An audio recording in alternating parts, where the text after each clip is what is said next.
ராமரின் ஒரு சிறிய மறதி. அதனால் உருவானதுதான் இந்த சக்தி வாய்ந்த தெய்வம். அது எந்த கோவில் தெரியுமா? ராமாயண காலத்தில் மன்னனாக இருந்து கடும் தவத்தினால் ராஜரிஷியாக உயர்ந்தவர் விஸ்வாமித்ரர்.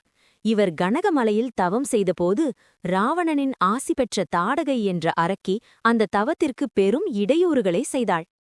தாடகையை அழிக்க தசரத மைந்தர்களான ராமலக்ஷ்மணர்களை அழைத்து வந்தார் விஸ்வாமித்திரர். ராமர் அவளை ஒரு பெண் என்று கருதி தயங்கிய போது, அவள் சகல தீமைகளும் நிறைந்த அரக்கி, அவளை வதம் செய்வதே தர்மம் என்று விஸ்வாமித்திரர் அறிவுறுக்கினார். தாடகையை எதிர்கொள்ளும் முன் ஸ்ரீ ராமச்சந்திரமூர்த்தி ஈஸ்வரியை நோக்கி தவம் புரிந்தார்.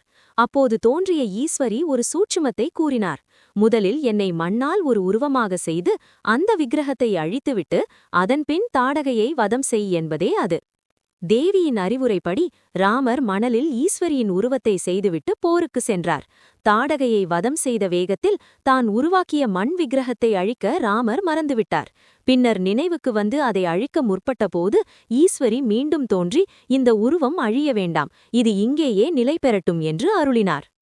அவ்வாறு ராமபிரானால் மணலில் உருவான அந்த தெய்வமே இன்று ஆனைமலை மாசாணி அம்மன் என்று அழைக்கப்படுகிறார். மாசாணி அம்மனுக்கு இன்னொரு வரலாறும் உண்டு. அதை அடுத்த வீடியோல பார்க்கலாம்.